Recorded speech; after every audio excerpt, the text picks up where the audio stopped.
Shalom. Shalom. Shalom. Shalom. Hari ini cuacanya sudah semakin dingin, harusnya semakin banyak bergerak, semakin semangat, semakin hangat, ya kan? Baik, Bapak Ibu saudara-saudari yang terkasih di dalam Tuhan, kita tadi sudah didoakan ya untuk pemberitaan firman Tuhan.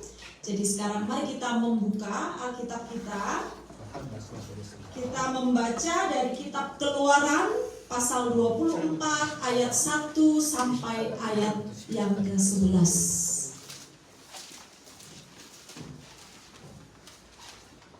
Keluaran 24 ayat 1 sampai ayat yang ke-11. Mari kita baca bergantian. Kaum ibu-ibu, ladies first, membaca ayat yang ganjil. Kaum yang ayat yang genap dibaca oleh kaum pria. Nanti ayat yang ke-11 kita baca bersama-sama biar adil ya. Baik, kaum perempuan dulu. 3, 2, 1. Berfirmanlah ia kepada Musa, naiklah menghadap Tuhan, engkau dan Harun, Nadab dan Abihu, dan 70 orang dari para tua-tua Israel, dan sujudlah kamu menyembah dari jauh.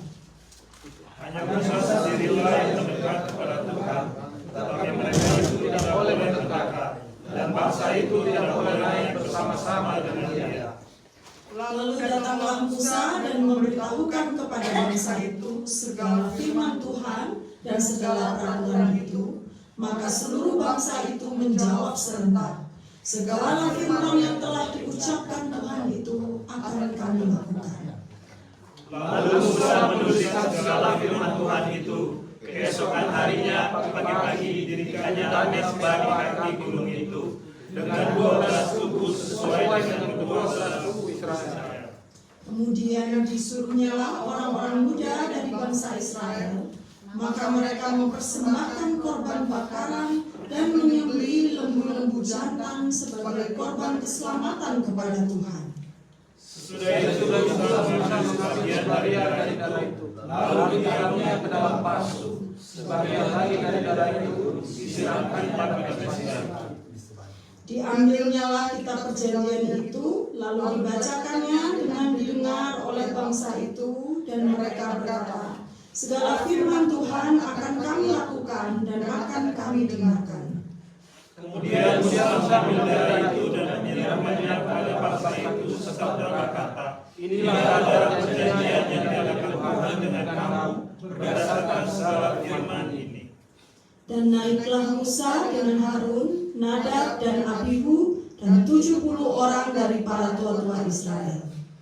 Lalu mereka melihat Allah Israel, kakinya berjejak pada sesuatu yang warnanya seperti lantai dari baju hitam dan yang terangnya seperti langit yang cerah. Bersama, tetapi kepada pemuka-pemuka orang Israel itu tidaklah diulurkannya tangannya. Mereka memandang Allah, lalu makan dan minum. Ya, puji nama Tuhan. Bapak Ibu saudara yang terkasih di dalam Tuhan, senang sekali bisa beribadah bersama dengan teman-teman IC Ansan di tempat ini. Terima kasih Pak Pendeta Jorda sudah mengundang saya. Baik teman-teman, ada 3 angka, kita main tebak-tebakan ya. Ada 3 angka yang penting dalam kehidupan manusia. Ini bukan angka togel ya, bukan angka sembarang angka ini ya. Ada 3 angka yang penting dalam kehidupan manusia, tapi kalau dia dibunyikan di keyboard itu juga bisa gitu. Kira-kira angka berapa? 3 angka. Ada yang tahu? Ada yang tahu? Ya? Ya? Pasti dia bisa dibunyikan di keyboard gitu. Jadi kan keyboard itu ada 7 ya. 7. Kira-kira 3 angka itu berapa angkanya? 5? Tetot. Oke, nanti kelamaan ya tebak-tebakannya. 2, 6, 7. Kalau dibunyikan bunyinya re, la, si. Re, la, si. Ya. 2, 6, 7. Betul ya? Re, relasi. Ya, oke. Ya, jadi sepakat 3 angka ini penting, relasi penting ya. Kenapa penting? Karena manusia dia punya hakikat sebagai makhluk sosial.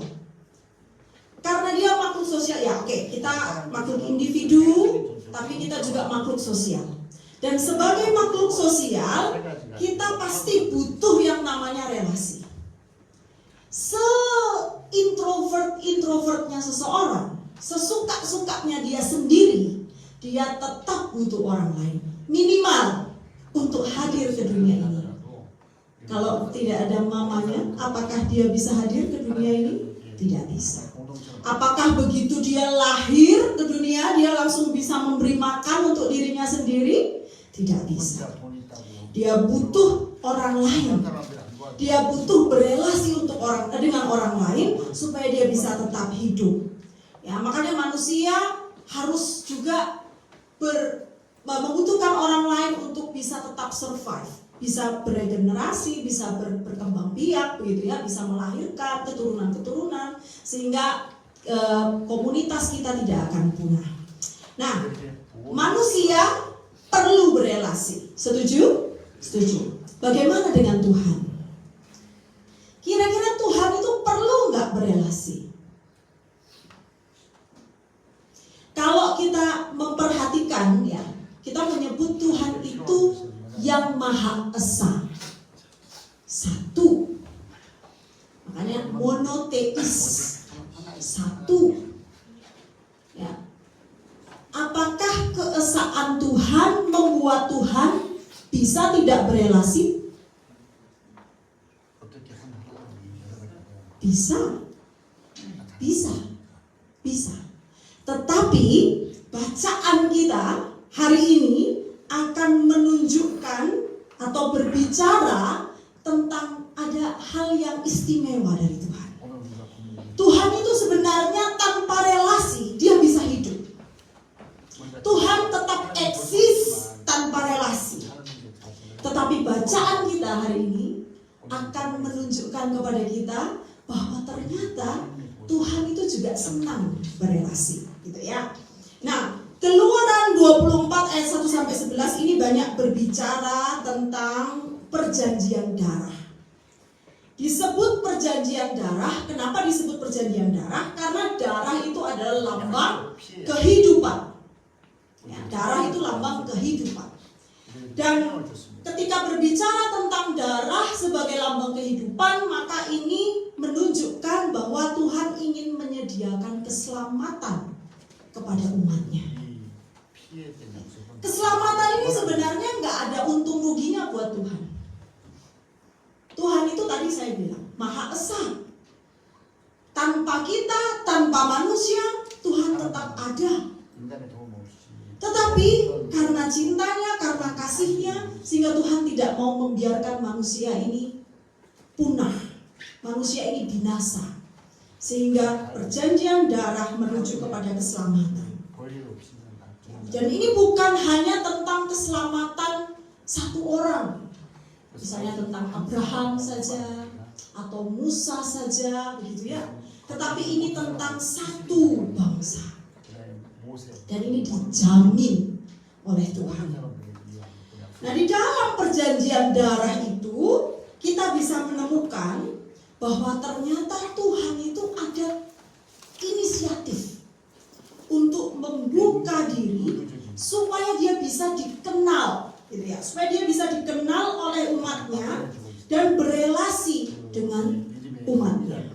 Kalau kita baca ayat yang pertama, berfirmanlah ia kepada Musa, naiklah menghadap Tuhan, engkau dan Harun, Nadab dan Abihu, dan 70 orang dari para tua-tua Israel, dan sujudlah kamu menyembah dari jauh.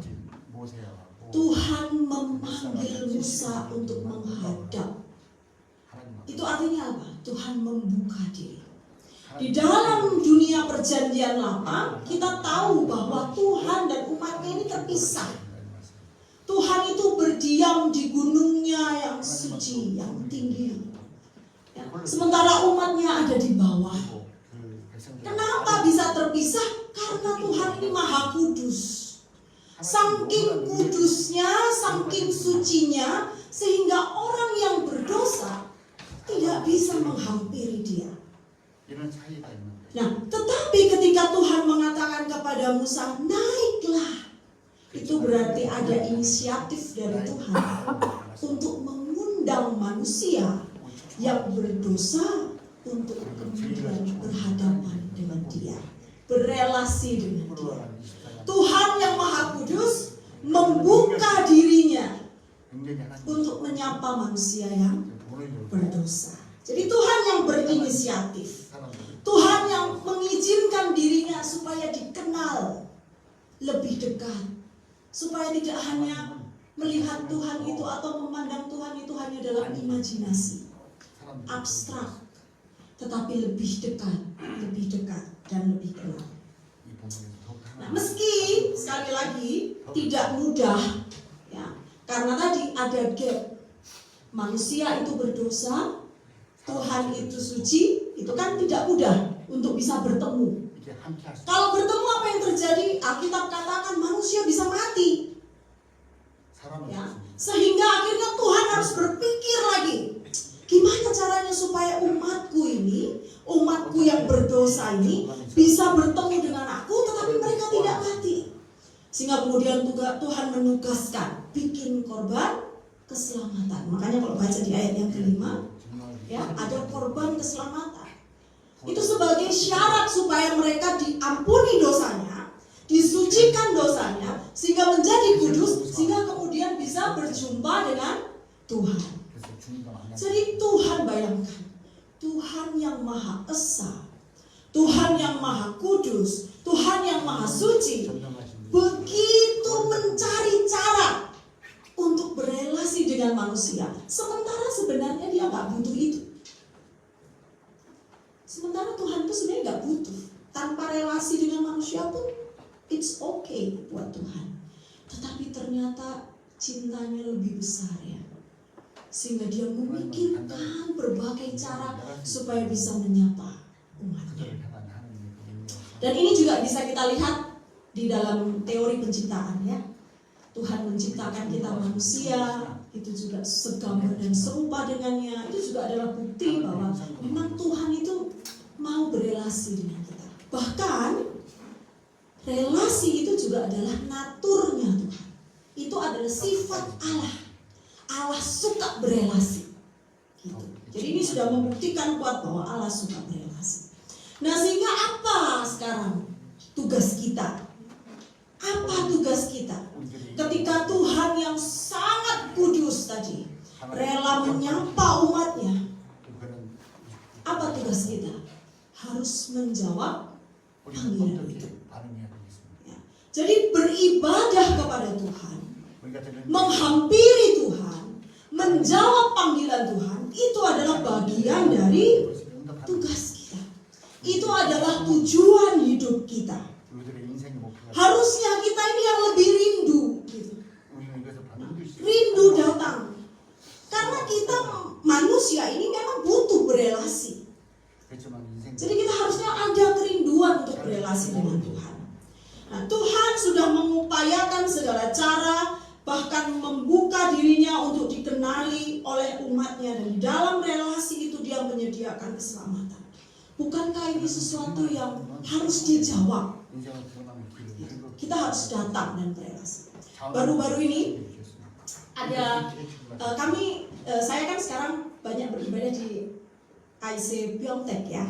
Sebelumnya saya di IC Chonan, tetapi kemudian Pak Pendeta Maju meminta saya untuk membantu pelayanan di IC Pyeongtaek. Jadi mulai bulan-bulan sekitar April gitu saya sudah lebih aktif di IC Pyeongtaek.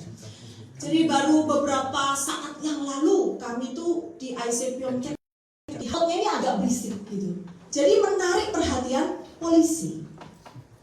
Apakah mungkin karena knalpotnya atau mungkin karena sesuatu yang lain, kami kurang tahu. Sehingga akhirnya mobil ini diberhentikan. Jadi waktu hari Minggu di Pyeongtaek, dia beserta dengan istrinya sama-sama swasta. Ya, diberhentikan, disuruh berhenti. Bahkan kemudian polisi sudah menyuruh teman kami ini untuk keluar dari mobil. Nah, mungkin polisinya berpikir istrinya ini kan karena keturunan Tionghoa, Chinese ya. Jadi dipikir orang Korea karena agak mirip-mirip kan, gitu ya. Jadi ditanya, istrimu bisa bawa pulang mobilnya enggak? Dia bilang oh enggak bisa. Terus kemudian ya sudah matikan mobilnya dimatikan. Terus kamu ikut saya. Dia sudah keluar dari mobil. Ini pikirannya dia pulang. Udah Korea, udah pulang, udah selesai gitu ya masanya di Korea. Lalu kemudian ditanya polisinya, ini mobil siapa? Dia bilang mobil teman saya. Siapa yang kira-kira bisa bawa mobilmu? Sudah begitu, berarti kan sudah mau dibawa. Siapa yang kira-kira bisa bawa mobilmu? Dia jawab begini, ada teman gereja. Dia bilang gitu, ada teman gereja. Nah, lalu kemudian teman gereja, iya. Kalau mau bicara sama Moksanim saya. Polisinya langsung, Moksanim, kamu mau kemana? Saya mau ke gereja. Saya mau beribadah. Mau ke gereja, mau beribadah. Mari bicara sama Moksanim. Enggak usah. Sudah ditelepon. Pak Pendeta Maju sudah ditelepon, sudah ringing. Dikasihkan ke polisinya, dimatikan sama polisinya. Udah nggak usah dah. Intinya kamu kalau nggak punya SIM Korea, nggak usah bawa mobil. Udah sana, jalan. Kembali dia dengan selamat. Ibu Yun dan Pendeta Maju di chat kan oleh istrinya. Sudah ketakutan juga gitu, khawatir. Aduh, ini sudah disuruh turun dari mobil gitu ya. Sudah ditanya siapa yang bisa bawa mobilnya. Tetapi sekali lagi beribadah. Dia katakan saya mau ke gereja. Sampai kita pikir-pikir, mungkin ini polisinya Kristen kali ya. Sehingga dia dibebaskan gitu. Padahal kalau ditanya suratmu mana? Sudah ditanya semuanya. Saya nggak bawa. Jadi sebenarnya kalau mau dibilang, ya sudah 99% dia itu akan pulang ke tanah air tercinta. Tetapi karena dia bilang saya mau pergi ke gereja, saya mau beribadah kepada Tuhan, Tuhan buat mujizat. Dan ini sebenarnya mujizat yang kedua yang kami terima. Sebelumnya ada teman lagi yang lain juga begitu, bawa mobil tiba-tiba dihentikan. Ya. Ditanya cuman SIM saja, itu kan langka. Orang asing yang ditanya hanya SIM saja. Biasanya ID juga ditanya, tapi dia enggak. Dia hanya ditanya SIM saja. Jadi setelah polisinya pergi, cuma difoto-foto gitu, SIM-nya difoto-foto, dia merenung gitu di mobil. Dan itu dilakukan, terjadi juga di saat-saat hari Sabtu setelah ibadah. Teman-teman, wah ternyata luar biasa sekali Tuhan itu bekerja ya. Ini kalau nggak kekuatan doa, ini kalau tidak karena menjawab panggilan Tuhan untuk berelasi dengan Dia, mungkin karena Tuhan tahu Dia setia, karena Tuhan tahu Dia percaya kepadanya, sehingga banyak hal. Kalau di Indonesia mungkin kita bisa kasih duit untuk bebas, tapi di Korea polisinya nggak bisa di model seperti itu. Memang tidak ada pertolongan, ya tidak ada pertolongan begitu. Tapi Tuhan tidak tinggal diam. Tuhan tahu anakku ini mau melayani aku, dia pengurus. Tuhan tahu anakku ini mau melayani aku di gerejanya, sehingga dia melembutkan hati polisi itu untuk membebaskan. Luar biasa. Tidak ada yang tidak mungkin bagi Tuhan. Tadi lagunya bicara seperti itu, dan memang kenyataannya seperti itu. Jadi akhirnya mereka, teman-teman kami yang mendapatkan mujizat ini gitu ya, semakin setia, semakin ketika PA sharing kesaksian mereka, saya mau terus melayani, saya mau terus setia, saya mau terus beribadah kepada Tuhan. Karena tidak ada siapapun satupun yang bisa menolong mereka. Bapak Ibu Saudara-saudari terkasih yang di dalam Tuhan, itu yang perlu kita lakukan. Yang perlu kita lakukan adalah menjawab panggilan Tuhan, datang beribadah, berelasi dengan Tuhan. Hanya itu caranya. berelasi dengan Tuhan. Ayat yang ketiga berbicara dengan lebih spesifik. Ayat yang ketiga menyebutkan melakukan firman Tuhan. Ayat yang kelima kemudian juga menyebutkan memberikan persembahan. Dalam konteks PL di sini persembahan itu berupa korban bakaran dan korban keselamatan. Tetapi di dalam konteks kita Roma 12 ayat 1 menunjukkan persembahkanlah tubuh. Jadi kalau diminta pelayanan jangan menolak. Itu kesempatan emas bagi kita untuk mempersembahkan diri kepada Tuhan. Itu kesempatan kita untuk menjalin hubungan yang lebih akrab dan dekat dengan Tuhan. Kalau diminta pelayanan jangan pernah menolak. Jangan pernah. Hari ini saya di antara dua pilihan. Saya mau jalan-jalan karena Isip Yongtek lagi jalan-jalan, menikmati musim gugur yang indah itu, yang saya belum punya fotonya karena tahun lalu saya terlambat, sudah gugur baru saya pergi, dan lebih cepat ya, belum gugur sudah pergi, jadi terlambat ya. Hari ini di antara dua pilihan, tapi saya sudah katakan iya kepada Pak Pendeta Juanda, tidak boleh menunda. Ya, harus firman Tuhan harus diberitakan. Amin. Meskipun Pak Pendeta Juanda bisa mencari pengganti saya, tetapi saya yang akan merugi. Karena ini kesempatan bagi saya untuk melayani Tuhan. Ini kesempatan bagi saya untuk sharing firman, menguatkan Bapak Ibu. Anda tidak pernah sendiri.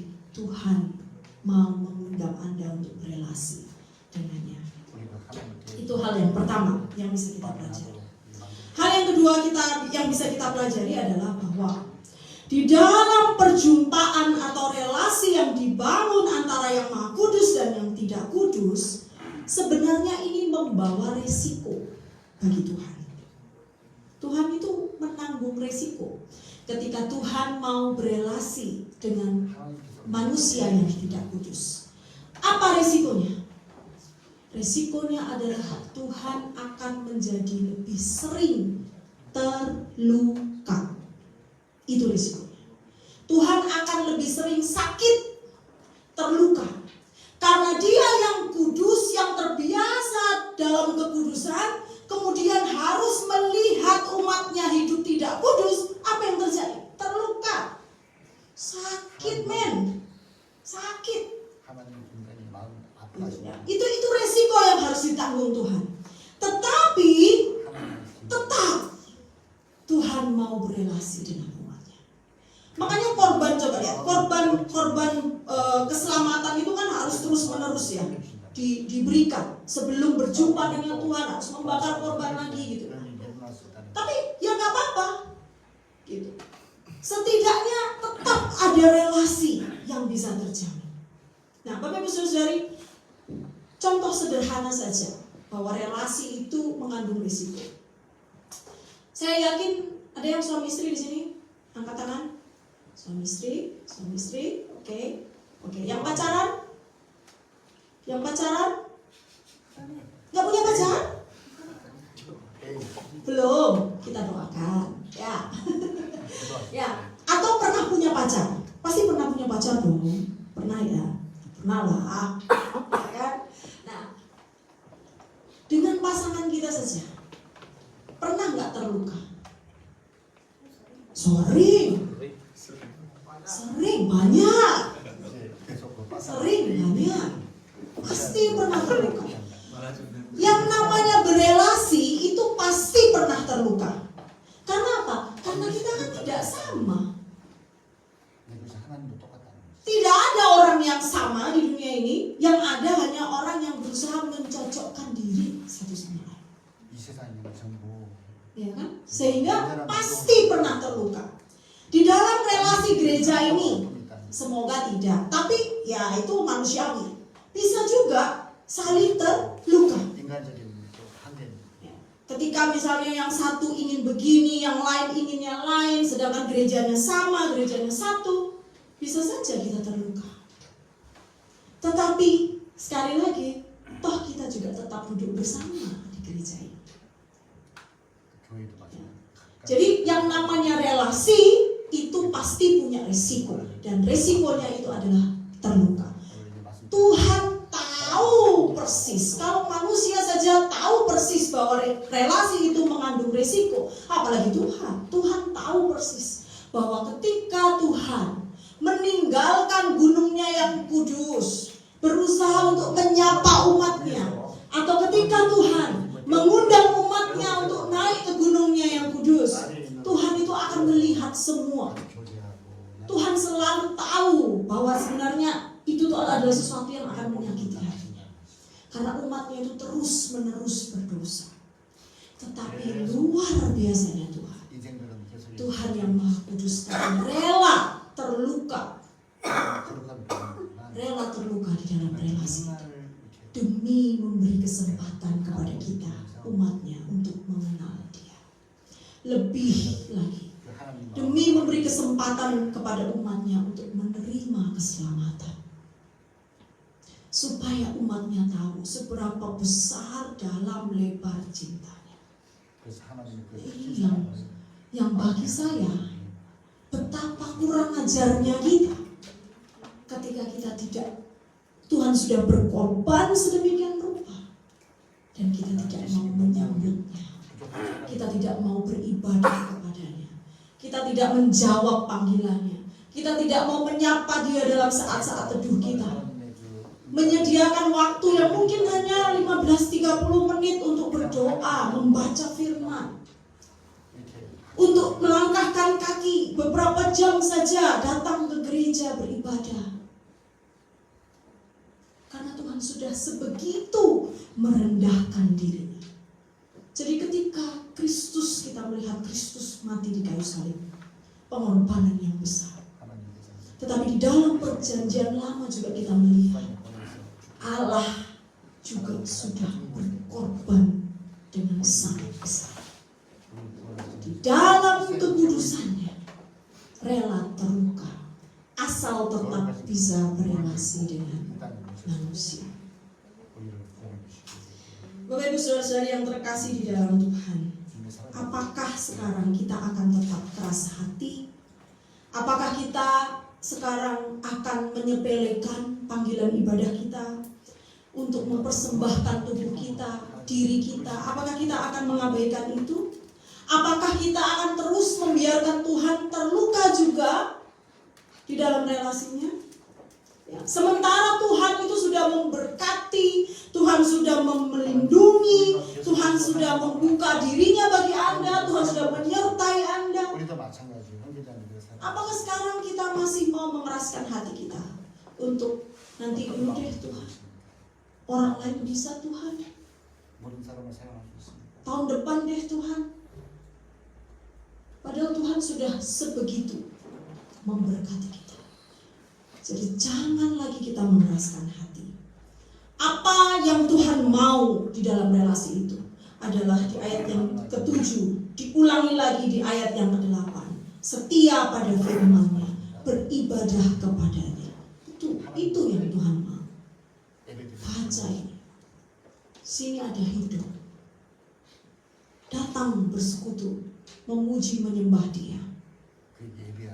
Dan banyak kesaksian dari seperti yang saya contohkan menjelaskan ada mujizat ketika seseorang memang menyadari pentingnya panggilan beribadah itu. Jadi jangan kendor teman-teman, tetap datang, tetap setia, ya karena hanya itu yang bisa kita lakukan untuk menjawab panggilan Tuhan. Hanya itu yang bisa kita lakukan untuk sedikit saja menyenangkan hati Tuhan di tengah semua luka yang mungkin juga bisa kita berikan kepada Tuhan. Jadi semakin Anda merasa berdosa, semakin Anda merasa tidak suci, harus semakin mendekat. Jangan dibalik mindsetnya. Oh Tuhan, aku berdosa, aku gak layak, aku pergi, aku tidak akan menginjakkan kaki ke gereja. Jangan. Anda sudah melukai Tuhan, Anda meninggalkan Tuhan lagi, bukannya sakitnya tambah double-double. Kalau Anda berdosa, semakin Anda merasa tidak layak, semakin datang kepada Tuhan memohon ketika Anda meninggalkan ibadah, Anda akan hilang. Padahal Tuhan selalu membuka dirinya. Padahal Tuhan selalu menyediakan pengampunan itu. Tuhan selalu memikirkan gimana caranya ya. Meskipun mereka berdosa, tapi aku supaya tetap bisa terus berelasi. Firman Tuhan hari ini menyapa kita untuk duduk dalam satu perjamuan dengan Tuhan. Sekalipun kita berdosa. Ayat 11 itu berbicara tentang hal itu. Sekalipun kita berdosa, sekalipun kita tidak layak, sekalipun kita tidak pantas, tapi Tuhan berinisiatif untuk memanggil kita terus mendekat kepadanya. Karena apa? Seperti yang juga dinyanyikan dalam lagu tadi, kita adalah kesayangannya. Amin. Mari kita bersatu di dalam doa. Sungguh indah firman-Mu yang menyapa kami hari ini ya Tuhan, yang mengingatkan betapa besar kasih-Mu bagi hidup kami. Tuhan yang maha kudus, Tuhan yang begitu mulia, tetapi sungguh mau berinisiatif untuk menyapa umat-Nya yang berdosa, mengusahakan segala cara supaya bisa tetap berelasi dengan umat-Nya. Sekalipun Tuhan kami tahu, tanpa kami Engkau tetap ada, tetapi Engkau memang sungguh mengasihi kami. Engkau ingin menyapa kami. Engkau ingin agar kami mengenal-Mu lebih dekat. Karena itu izinkanlah kami ya Tuhan, izinkanlah kami hari ini untuk menjawab panggilan Tuhan, berkomitmen di dalam hati bahwa kami akan melayani Tuhan, mempersembahkan hidup kami untuk kemuliaan nama Tuhan. Kami akan mengerjakan pelayanan kami dengan sungguh-sungguh. Kami akan menghidupi firman Tuhan dengan sungguh-sungguh. Kami akan belajar menjadi anak Tuhan yang lebih baik dari hari ke hari. Kami yakin dan percaya Tuhan Engkau bekerja, dan Engkau akan senantiasa membuka tangan-Mu, tangan kasih-Mu, menyambut kami, memampukan kami, sehingga Angsan di tempat ini akan menjadi semakin besar, semakin bertumbuh, semakin menjangkau jiwa-jiwa, sehingga nama-Mu yang dimuliakan. Bapa di dalam surga, kami berdoa untuk jemaat-Mu yang ada di tempat ini. Kami juga berdoa untuk gembala yang sudah Tuhan percayakan memimpin di tempat ini. Kami berdoa untuk Bapak Pendeta Juanda bersama juga Bapak Pendeta Lee. Kiranya Tuhan memberkati, Tuhan menyertai, Tuhan memberikan hikmat, kasih, ketekunan, hati yang selalu mengasihi, sehingga Tuhan gereja-Mu, jemaat-Mu di tempat ini benar-benar bisa merasakan kasih Tuhan melalui pelayanan mereka. Tuhan, kami tahu ini tidak mudah, tidak ada pelayanan yang mudah, tetapi Tuhan yang maha kuasa, Tuhan yang maha besar akan mampu mengerjakan banyak perkara. Pertama-tama terhadap gembala-gembala kami, tetapi juga terhadap jemaat-jemaat-Mu. Kami berdoa untuk jemaat Tuhan di tempat ini yang di dalam pergumulan. Ada yang sakit Tuhan, kiranya Tuhan menyembuhkan, Tuhan memulihkan. Tuhan, tidak ada penyakit yang lebih besar dari kuasa. Tidak ada hal apapun di dunia ini yang lebih besar dari kuasa. Oleh sebab itu bekerjalah Tuhan, kiranya Engkau menyembuhkan, memulihkan, sehingga pemulihan itu benar-benar terjadi, kesembuhan ilahi terjadi. Kami berdoa untuk jemaat-Mu yang mungkin saat ini juga bergumul Tuhan dengan pasangan hidupnya. Tuhan, kiranya Engkau memberikan kepada mereka, Tuhan, mempertemukan pada waktu yang indah dan tepat pasangan yang sepadan, yang bisa bersama-sama melayani Tuhan, bekerja untuk kemuliaan Tuhan. Kami juga berdoa Tuhan bagi jemaat-Mu yang mungkin masih kesulitan dalam mencari pekerjaan, atau jemaat-Mu Tuhan yang saat ini sedang bergumul di dalam pekerjaannya. Tuhan, kiranya memulihkan, memberkati mereka. Tuhan, di dalam kesengsaraan mereka, di dalam pergumulan mereka, kebingungan, kekhawatiran mereka, kami percaya Tuhan ada. Karena Tuhan adalah Tuhan yang selalu memperhatikan kehidupan umat-Nya. Kami berdoa untuk anak-anak kecil yang ada di tempat ini.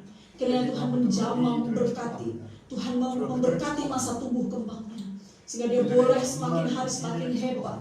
Dipakai Tuhan luar biasa. Membanggakan orang tuanya, membanggakan gereja ini, terlebih lagi membanggakan hati Tuhan. Papa, ada banyak hal yang ingin kami doakan, tapi di dalam keterbatasan kami sungguh Tuhan, kami tidak bisa menyebutkan semuanya. Tapi kami percaya Tuhan, bahwa di dalam Tuhan ada jawaban.